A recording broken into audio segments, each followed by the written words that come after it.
Now, before you start painting a plastic model, it is recommended to lay down a coat of primer and do a pre-shading first, so your model will look more interesting in the end. So far, so good. Now, when you're working with small scale models, like 1/244, or a small type aircraft in 1/72 scale, like a Sopwith Camel, a Spitfire, or an FW190, like the beautiful model which I'm working on here at the moment, it gets a bit more tricky, because you have less surface and also less details to work on. But there are still some good ideas on how to do a quick and easy pre-shading on small aircraft scale models, or any other small scale model basically. And here's one of them.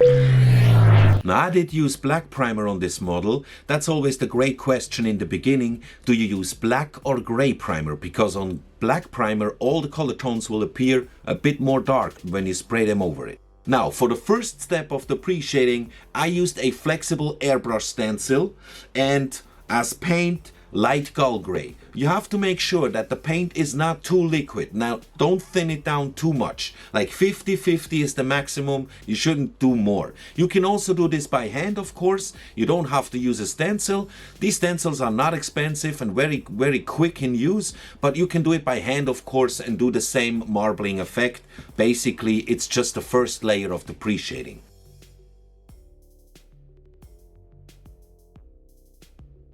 I can just quickly show you here what I did on another model. I just did it by hand. You can also do it by hand. With the stencil, you're a bit more fast, so it's a bit faster version of it. Step 2 of the pre-shading is use some color to create some tone variation.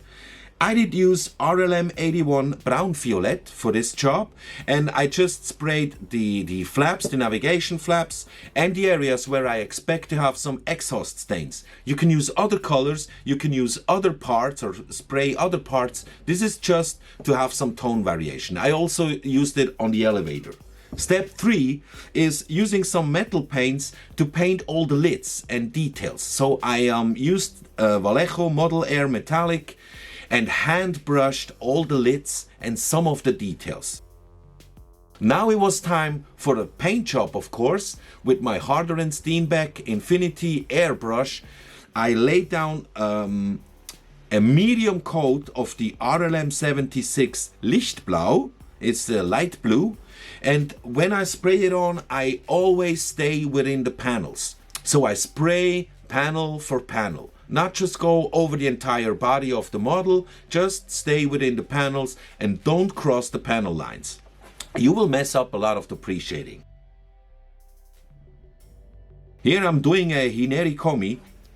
If you don't know, you have to Google it. It's a very common maneuver.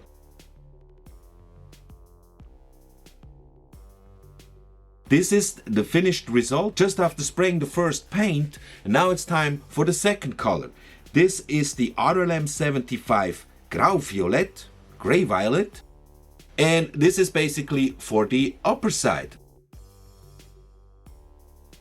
I did the exact same here. I tried to stay within the panels, don't cross the panels, just of course where I had to do some fades with the RLM 76, yeah, there I faded in a bit.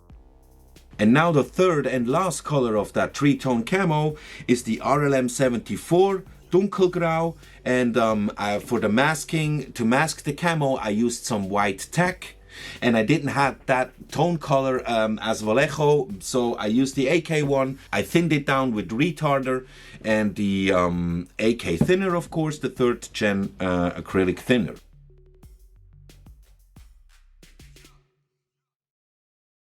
Now you just saw me finishing the RLM 74 here on top, and now I just went over it again a bit with the RLM 76 and made a few, yeah, you know, just created here this modeling effect, because this was all gray, and I kind of brought back the Lichtblau, the RLM 76. So I did a few dots here and there. Here's the other side. I did the same. Also here on the nose, these spots here, and I did also the same on the tail. just all in all. And this is actually already the finished result. Well, not completely, because there's the red stripe here. That red stripe is still missing. This will kick, it will give a lot of kick to this painting scheme, as well as the propeller cap, the nose here, which is in schwarz-grün, this black green, of course, with that decal around it. So this will pop a lot. Yeah, I'm curious how it will look when it's all covered with the gloss coat. Everything will appear a bit more dark, will turn a bit more dark once the gloss varnish has dried. Now here we already have the finished look with the dried varnish. Also the decals are already in place. And here's the thing, like, this version is a 3-tone camo version. It has that red band around the fuselage as well. A lot of decals, so a lot of stuff is going on. Still, you want to have an effective pre-shading on it, because it just makes the model look much more interesting in the end. You can see it here. It depends on how the light reflects. The surface changes. Maybe the modeling underneath shines through a bit more or a bit less at certain areas, but also the light. It has a lot to do on which angle the light hits the surface. So whatever you do, on which angle you will take pictures, for instance, there are always certain areas where the pre-shading will shine through.